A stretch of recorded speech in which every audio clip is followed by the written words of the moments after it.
네, 오늘 5월 12일 수요일에 나오신 우리 성도님들을 환영합니다. 축복합니다.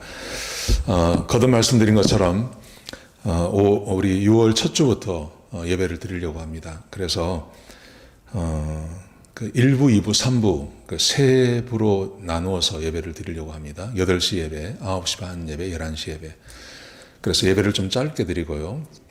오시는 분들의 편의를 위해서, 그리고 또 우리 예배 공간에 너무 조밀하게 앉지 않기 위해서 3부로 나누었습니다. 그래서 시간을 선택하셔서 예배 오시면 되겠습니다. 당분간 찬양단 하지 않고요. 또 성가대도 하지 않고 그렇게 예배를 드리려고 합니다. 꼭 기억하시고 준비하시고 기도해 주시기 바랍니다. 6월 첫 주에 예배 교회에서 드리겠습니다. 오늘 우리 말씀 나누기 전에 먼저 공동기도 제목으로 기도하는 시간 갖도록 하겠습니다. 소리 내어서 기도하시기 바랍니다. 기도하시겠습니다. 홍석과 집사의 암을 치료해 주십시오. 배옥준 집사의 뇌졸중을 치료해 주십시오. 언어가 회복되고 오른쪽 팔다리에 힘이 생겨나도록 해 주십시오.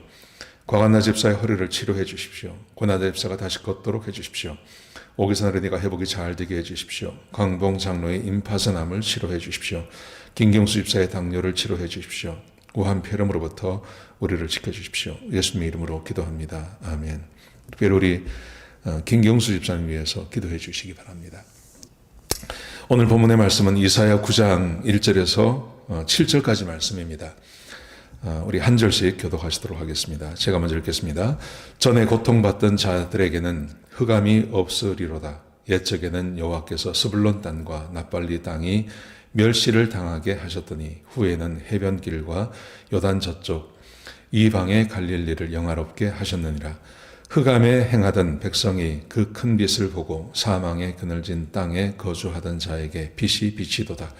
주께서 이 나라를 창성하게 하시며 그 즐거움을 더하게 하셨으므로 추수하는 즐거움과 탈취문을 나눌 때의 즐거움 같이 그들이 주 앞에서 즐거워하노니 이는 그들이 무겁게 맨 멍에와 그들의 어깨의 채찍과 그 압제자의 막대기를 주께서 꺾으시되 미디안의 날과 같이 하셨음이니이다.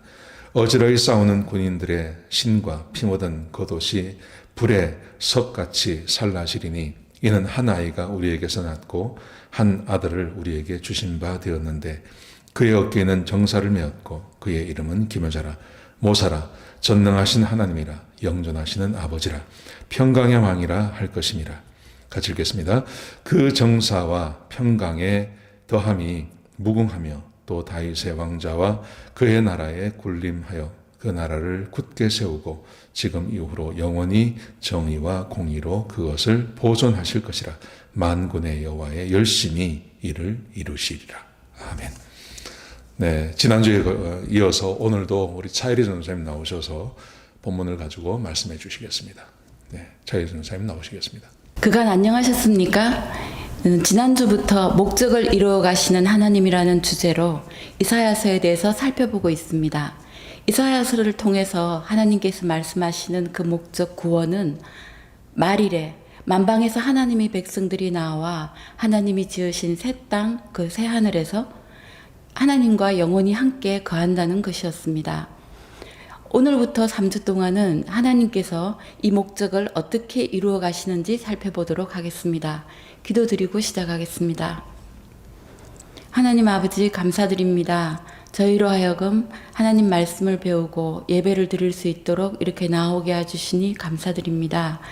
말씀을 전하는 저와 말씀을 듣는 성도들의 마음에 성령님께서 역사해 주셔서 말씀을 잘 전하고 잘 듣고 잘 이해하여서 하나님의 뜻에 따라 늘 살 수 있도록 인도해 주시기를 기도합니다. 예수님 이름으로 기도드렸습니다. 아멘. 네, 이사야서에는 메시아가 어떤 분이신지 그리고 누구이신지 왜 이 땅에 오시는지, 즉 무엇을 하실 것인지, 어떻게 하실 건지에 대한 그 신약 시대에 오실 그 메시아에 대한 토대를 놓고 있습니다. 이사야서에는 메시아에 관한 말씀이 많은데 오늘은 그 6군데를 살펴보도록 하겠습니다.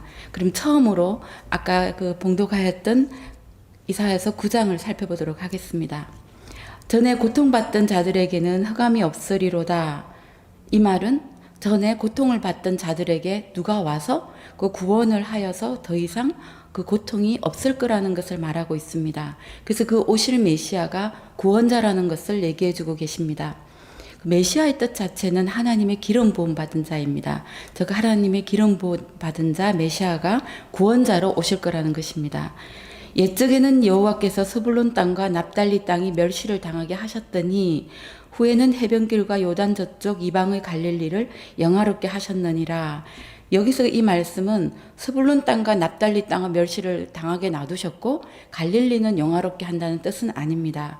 스불론 땅과 납달리, 그 갈릴리는 북이스라엘에서도 북쪽에 위치한 땅입니다. 지난주에 살펴보았던 아하스 왕 때 이전의 이야기입니다. 그러니까 아하스 왕 때이기는 하지만 그 이전의 이야기입니다. 아직 북이스라엘과 아람이 아수르에 멸망되기 전에 이제 그 북이스라엘 사람들이 너무 죄를 많이 지어서 하나님께서 아수르를 도구로 써서 북이스라엘을 벌하시기 시작하십니다. 열왕기하 15장 29절을 보겠습니다.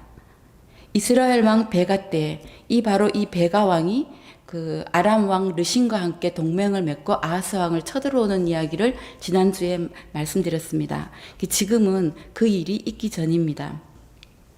아수르 왕 디글랏 빌레셀이 와서 이온과 아벨렘 마아가와 야노스와 게데스와 하솔과 길르앗과 갈릴리와 납달리 온 땅을 점령하고 그 백성을 사로잡아 아수르로 옮겼더라. 즉 북이스라엘 중에서도 그 북쪽 지역에 이제 그 아수르 왕이 쳐들어와서 그곳에 있는 그 북이스라엘 백성들을 끌고 갔다는 것입니다.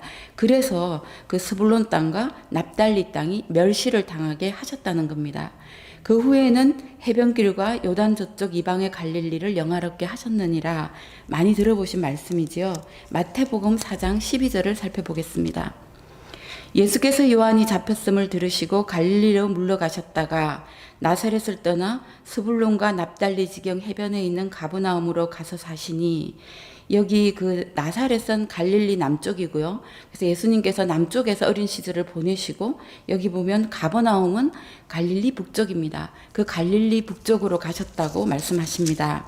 17절에 보면 이때부터 예수께서 비로소 전파에 이르시되 회개하라 천국이 가까웠느니라 하시더라. 바로 여기 그 북이스라엘 백성들이 멸시를 당하던 바로 그 땅에서 예수님께서 첫 사역을 시작하십니다. 그리고 그 첫 사역을 시작하실 때 처음 선포하시는 말씀이 바로 천국의 복음입니다. 즉 하나님 나라의 복음입니다. 그리고 다시 2절로 가보겠습니다. 이제 흑암에서 행하던 백성이 큰 빛을 보았다. 즉 어둠 속에서 고통 속에 있던 백성이 구원을 받는다. 그리고 3절에는 보면 즐거움을 주신다고 되어 있습니다. 그리고 4절과 5절에는 더 이상 전쟁이 없는 모습을 얘기하고 있습니다. 미디안의 날과 같이 하셨음이라. 미디안이 쳐들어왔을 때 하나님께서 기드온을 써서 구하시고 이제 더 이상 전쟁이 없게 하셨습니다. 바로 이렇게 보면 평화를 주신다는 겁니다. 억압을 당하던 사람을 구하셔서 즐거움과 평화를 주실 것이다. 이 이야기를 듣는 이스라엘 사람들은 이제 북이스라엘이 멸망하고 이제 아직 유다는 아수르가 쳐들어와서 이렇게 경각에 달렸지만 이 말씀을 들을 때 뭐라고 생각했겠습니까? 아, 하나님께서 구원자를 보내셔서 이 북이스라엘을 다시 회복시켜 주시겠구나. 그리고 또 유다가 망한 뒤에 들었던 이스라엘 사람들은 어땠겠습니까? 아, 우리를 회복시켜 주시겠구나. 그렇게 생각하였을 것입니다. 우리가 지금 알고 있는 것처럼 죄에서 해방을 시켜 주신다는 생각은 아마 하지도 못했을 것입니다. 6절 보겠습니다. 이는 한 아기가 우리에게 낳고 한 아들을 우리에게 주신 바 되었는데 그의 어깨는 정사를 메었고 그의 이름은 기묘자라 모사라 전능하신 하나님이라 영존하시는 아버지라 평강의 왕이라 할 것이라. 사람의 모습으로 그 구원자가 오는데 그 구원자가 바로 하나님이라고 말씀하고 계십니다. 그런데 이 오시는 구원자는 그래서 다윗의 나라와 그의 나라에 군림하여 그 나라를 굳게 세우고 이후로 영원한 나라를 세운다고 하나님께서는 말씀하고 계십니다. 예수님의 첫 그 사역을 시작하실 때 선포하신 나라가 하나님의 나라인 것 기억하시지요. 자, 그럼 11장으로 가보겠습니다.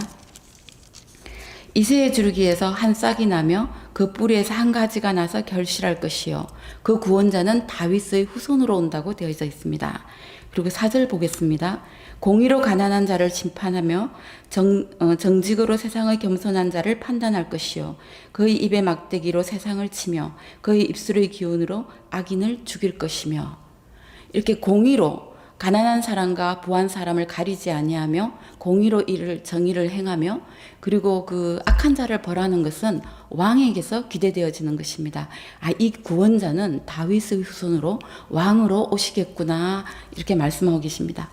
자, 그때 이리가 어린 양과 함께 살며 표범이 어린 염소와 함께 누우며 송아지와 어린 사자와 살찐 짐승이 함께 있어 어린아이에게 끌리며 그 이후로도 암소와 곰이 나오고요. 젖소와 어린아이가 함께 독사와 어린아이가 젖먹는 아이가 함께 화목하는 모습을 보여줍니다. 아담이 죄를 지어서 죄악이 들어온 이 세상에는 이런 모습을 기대할 수가 없습니다. 그럼 언제입니까? 바로 이와 같은 내용이 65장 25절에 나오고 있습니다. 65장 17절에부터 새하늘과 새 땅에 대해서 하나님이 말씀하고 계시는데요. 바로 새하늘과 새 땅에 이 일이 이루어진다는 겁니다. 하나님께서 처음 창조하셨을 때 그 모든 동물과 새와 사람들에게 풀을 이제 양식으로 주셨죠. 그러니까 더 이상 그때는 동물들이 그리고 사람 간에 서로 이런 다투고 서로 먹기 위해서 그런 경쟁이 없던 시절입니다. 바로 그때의 모습이 하나님이 지으시는 새하늘과 새 땅에서는 이루어질 것이라는 것입니다. 사람만이 하나님께 회복되는 것이 아니라 하나님이 지으신 모든 창조물 간에 그리고 그 창조물과 사람 간에 화목이 회복되어지는 것을 말씀하고 계십니다. 자, 지금까지 보면 하나님께서 메시아를 보내셔서 이제 흑암에서 구원하시고 억압에서 구원하시고 기쁨과 평화를 주신다고. 그런데 이분은 바로 영원하신 하나님의 나라, 그 하나님께서 이사야서를 통해서 보여주시고자 하시는 그 구원을 이루시는 분이라고 말씀하고 계십니다. 그런데 바로 이와 같이 구원자이시며 왕이신 이 메시아는 일반 사람들이 보통 생각하는 그런 왕이 아닙니다. 여기 32장 1절에서 8절을 살펴보겠습니다. 보라, 장차 한 왕이 공의로 통치할 것이요 방백들이 정의로 다스릴 것이라. 자, 여기 그 왕이 공의로 다스린다고, 의로서 통치할 것이라 했습니다. 한 가지 주목할 것은 이 땅에서는 의로운 사람은 하나도 없다고 하였는데 그 왕이 오게 되면 그 왕 밑에서 다스리는 사람들, 신하들은 정의로 의를 행할 수 있게 된다는 것이 주목할 만합니다. 또 그리고 그 사람은, 그 왕은 광풍을 피하는 곳, 폭우를 가리는 곳 같을 것이며 마른 땅의 냇물 같을 것이며 곤비한 자에게 큰 바위 그늘 같으리니. 통치하는 왕만이 아니라 이렇게 돌보고 보호하는 목자의 모습을 제시하고 계십니다. 예수님께서 이 땅에 오셨을 때 이리가 오면 자기 양을 버리고 도망가는 삭군이 아니다. 나는 선한 목자라 나의 양을 위해서 생명까지 바치는 선한 목자라고 말씀을 하셨습니다. 그리고 나는 섬김을 받으러 온 것이 아니라 섬기기 위해서 왔다고 하셨고 예수님께서만 그렇게 하시는 것이 아니라 제자들에게도 서로 섬길 것과 그리고 그 예수님의 양들을 돌볼 것을, 먹일 것을 제자들에게 명하셨습니다. 자, 그러면 이제 오실 그 메시아는 구원을 하고 그리고 왕으로 의로서 통치하며 자기 백성을 이렇게 돌보는, 목숨까지 내어가며 돌보는 그런 선한 목자라고 말씀을 하고 있는데, 이 메시지를 듣는 이스라엘 백성들은 그 목자의 백성이 누구라고 생각하겠습니까? 자신들이라고 생각하겠죠. 자, 이제 49장 5절에서 6절을 보겠습니다.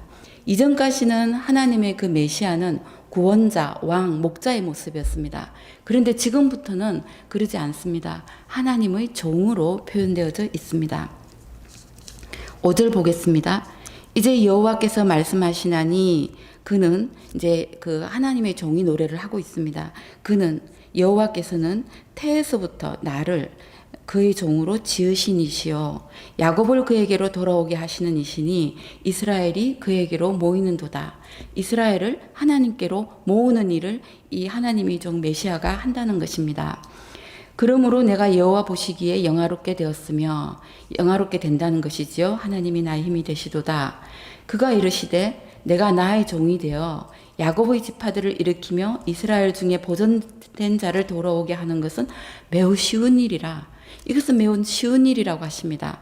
그런데 이렇게 말씀하시는 데는 바로 다른 어려운 일도 할 것이라는 말이 이제 내포되어 있습니다. 보겠습니다. 또 너를 이방의 빛으로 삼아 나의 구원을 베풀어서 땅끝까지 이르게 하리라. 이스라엘 백성만이 아니라 땅끝까지 이르는 이방 족속들에게 하나님의 구원을 베풀 것이라고 하는 것입니다. 바로 그 하나님의 성전은 자기네 예루살렘에 있고, 그리고 자신들은 하나님의 선택된 백성이라고 믿고 있는 이스라엘 백성들에게는 깜짝 놀랄 만한 이러한 일입니다. 아니, 지금 이 메시지를 듣는 그 이스라엘 백성들, 아마 이때는 북이스라엘이 멸망을 했습니다. 북이스라엘이 멸망하고 자신의 나라가 아수르로부터 겨우 살아남은 그때입니다. 아니, 이 상태에서 아수르를 북이스라엘을 회복시키는 것뿐만 아니라 만방에서 하나님의 백성들을, 그러니까 구원을 해서 백성들, 하나님 백성을 삼으시겠다고 하시니 정말 놀랄 일입니다. 또 어떻습니까? 유다가 멸망한 뒤에 이 메시지를 듣는 이스라엘 백성들은 어떻게 생각했겠습니까? 이스라엘이 망하더니 우리나라 유다까지 망했는데 어떻게 하나님은 과연 이 놀라운 일을 하시겠다는 것인가? 모세가 홍해를 가른 것보다 더 큰 놀라운 일로, 가만히 있어도 무너졌던 그 여리고성을 무너뜨린 그 일보다 더 큰 일로 아마 이 일을 하실 것이라 생각하지 않으셨겠습니까? 그리고 이 일을 할 만큼 걸맞는 높은 신분의 능력을 가진 이가 구원자로 오실 거라고 믿지 않으셨겠습니까? 이제 하나님께서는 어떻게 이 놀라운 일을 하실지를 제시하고 계십니다. 50장 4절에서 6절까지 보겠습니다. 주 여호와께서 학자들의 혀를 내게 주사, 여기서 학자라 함은 학문을 하는 그런 학자의 뜻이 아닙니다. 많이 배웠다는 것입니다. 즉 하나님의 말씀을 많이 배운, 그래서 잘 아는 그 혀를 주사 나로 공고한 자를 말로, 즉 하나님의 말씀으로 어떻게 도와줄 줄을 알게 하시고, 이제 하나님이 보내시는 하나님의 종은 이러한 일을 한다는 것입니다. 그리고 아침마다 깨우시되 나의 길을 깨우치사 학자들 같이 하나님의 말씀을 잘 배워서 아는 사람 같이 하나님의 말씀을 잘 알아듣게 하신다는 것입니다. 이렇게 하나님의 말씀을 잘 알아들어서 무엇을 할까요? 5절 보겠습니다. 내가 거역하지도 아니하며 뒤로 물러가지도 아니하며 순종한다는 것입니다. 순종을 하는데 어떤 일에 대해서 순종을 하는지 6절에 나와 있습니다. 나를 때리는 자들에게 내 등을 맡기며 나의 수염을 뽑는 자들에게 나의 뺨을 맡기며 모욕과 침뱉음을 당하여도 내 얼굴을 가리지 아니하였도다. 생각하던 구원자와 너무 다른 모습입니다. 모욕과 멸시를 당할 것인데 나는 그에서 물러서지 아니하고 그대로 내 얼굴을 가리지 아니하고 다 받아낼 것이다. 하나님의 종이 그렇게 얘기하는 것입니다. 즉 오실 하나님의 종은 그 놀라운 이방 족속들까지 하나님의 구원을 베풀 그 놀라운 일을 할 그 구원자는 바로 이 하나님의 종은 하는 일이 멸시와 모욕을 견딘다고 하는 것입니다. 이뿐이 아닙니다. 52장 13절로 가보겠습니다. 보라 내 종이 형통하리니 받들어 높이 들려서 지극히 존귀하게 되리라.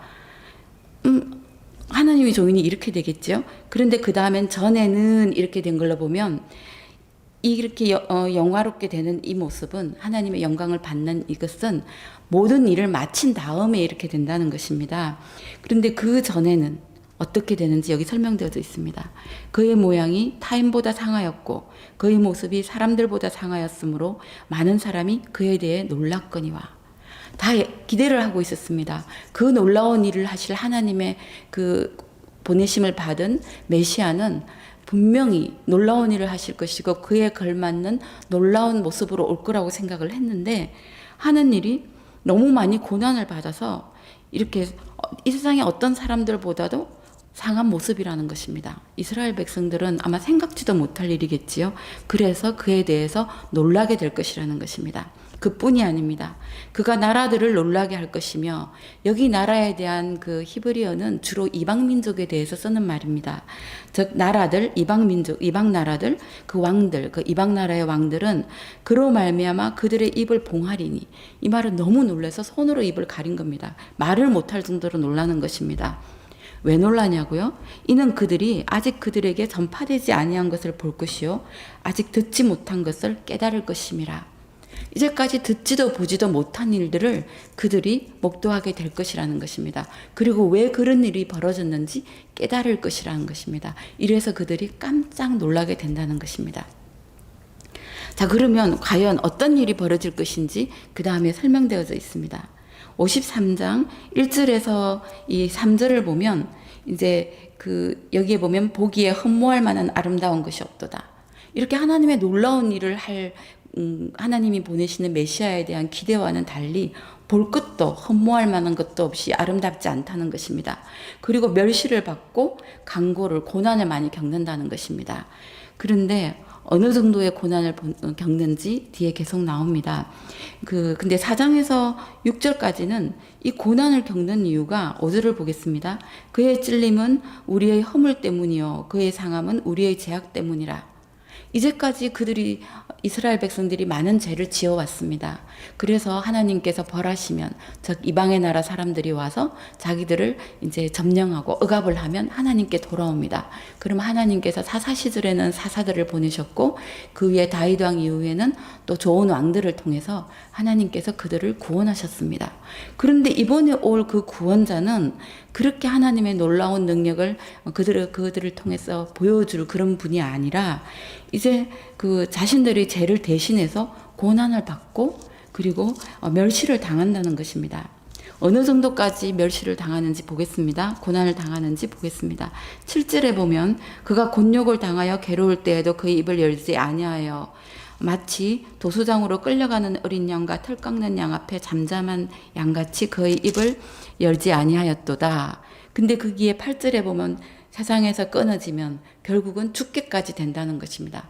바로 예수님께서 잡히셔서 십자가에 매달리시기 전 멸시와 모욕을 당하시든 고난을 당하시든 그 모습을 그대로 보여주고 있는데 이제 여기에서는 그 구원자가 그 이스라엘 백성들의 죄뿐만이 아니라 그리고 이제는 알지요. 이 만방에 있는 세계 만방의 그 백성들에게 구원을 베풀기 위해서 이게 하나님의 놀라운 능력을 어떤 것을 보여주는 것이 아니라 이제 고난을 당하고 멸시를 당하는데 죽기까지 한다는 것입니다. 왜 죽어야 하는지 이제 그 이유가 나옵니다. 10절을 보겠습니다. 여호와께서 그에게 상함을 받게 하시기를 원하사 질고를 당하게 하셨은즉 즉 그 질고를 당하는 것은 여호와의 뜻이라는 것입니다. 그 이유는 그의 영혼을 속건 제물로 드리기에 이르면 속건 제물이 무엇입니까? 이스라엘 백성들이 부지중에 즉 알지도 못한 중에 죄를 지으면 알지도 못하고 지은 죄도 죄라 제물을 드리고 그 죄에 대해서 속죄함을 받는 것입니다. 그래서 지금 이 예수님께서 이제 더 이상 동물이 아니고 이 메시아께서 오실 메시아가 바로 그 자신을 속건 제물로 드리고 죽는다는 것입니다. 죽게 되면 여기 보면 끝이 아니고 그 씨를 보게 되며 씨가 있으면 결실을 보게 되며 그의 날은 길 것이요. 아직 부활이나 그런 것에 대해서 말씀은 하지 않습니다. 단지 여기서 말씀하시기는 죽었지만 제물로 드려서 희생이 되었지만 그로 끝이 아니란 겁니다. 그리고 11절에 보면 바로 이렇게 하는 이유는 많은 사람을 의롭게 하며 그들의 죄악을 친히 담당하시는 것입니다. 속건 제물을 드리면 그 죄를 지은 사람이 제물을 드리면 그 사람만이 구원을 받습니다. 근데 바로 하나님이신 메시아가 이 땅에 와서 이렇게 속건 제물로 드려져서 자기 목숨을 내놓는 이유는 바로 한 사람의 죄가 아니고 이 세상에 있는 많은 사람들을 위한 그 죄를 친히 담당하시며 그 사람들을 의롭게 하시기 위해서 그리고 더 이상 속건 제물을 다시 드릴 필요가 없게 그러기 위해서 이 메시아가 와서 죽기까지 자신을 제물로 드리는 순종을 한다는 것입니다. 이런 이야기는 이때까지 어디 들은 바도 없고 본 적도 없는 이야기입니다. 이 소식을 듣는 만방의 이방의 왕들은 깜짝 놀라 정말 놀라서 말을 못할 정도로 놀라게 되는 일을 그들이 목도하게 될 것입니다. 그리고 하나님은 이 일을 내가 분명히 할 것이라 처음에 그 9장 그 마지막에 보면 여호와의 열심히 일을 이루신다고 하셨습니다. 그래서 내가 이 일을 반드시 하리라. 하나님께서는 이스라엘 백성들을 제사장의 나라로 삼기로 원하셨습니다. 만방의 백성들을 하나님께 나오게 하는, 즉 하나님의 종이 되기를 원하셨습니다. 그런데 죄를 너무 많이 지어서 너무나 악해져서 그 하나님의 종으로서 그 역할을 이제는 할 수 없는 종으로서 실패하였습니다. 그래서 북이스라엘을 멸하기 시작하시고 이제 그 유다 백성들에게 말씀하십니다. 너희는 나의 종으로서 실패하였다. 그러나 나의 목적, 그 구원은 실패하지 않는다. 이는 나가 보내는 나의 그 메시아, 기름 부음 받은 종을 통해서 이룰 것이라고 말씀을 하십니다. 그런데 하나님께서 나는 이 일을 하는데 메시아만 있으면 된다라고 하시지는 않습니다. 그리고 이제 너희가 벌을 받게 될 너희가 영원히 벌을 받아 더 이상 나에게 쓰임을 받게 되지 않을 것이라고도 하시지 않습니다. 이제 다음 주에는 하나님께서 그 목적하시는 구원을 이루시는데 또 누구를 어떻게 사용하시는지에 대해서 살펴보도록 하겠습니다. 기도드리겠습니다. 하느님 감사합니다. 메시아가 어떻게 오실지 그대로 말씀하신 뒤 700년 뒤에 그대로 예수님께서 오셔서 그 말씀하신 바를 다 이루셨습니다. 하나님 저희로 하여금 그 구원의 그 계획에 포함되게 하여 주시니 너무 감사드립니다. 그런데 저희를 단순히 구원을 얻게만 하는 것이 아니라 하나님께서는 저희들로 하여금 그 구원의 계획 속에서 어떠한 일을 하기를 원하십니다. 이제 이를 또 잘 배워서 그 뜻대로 살아갈 수 있도록 도와주시기를 간절히 기도드립니다. 예수님 이름으로 기도드렸습니다. 아멘.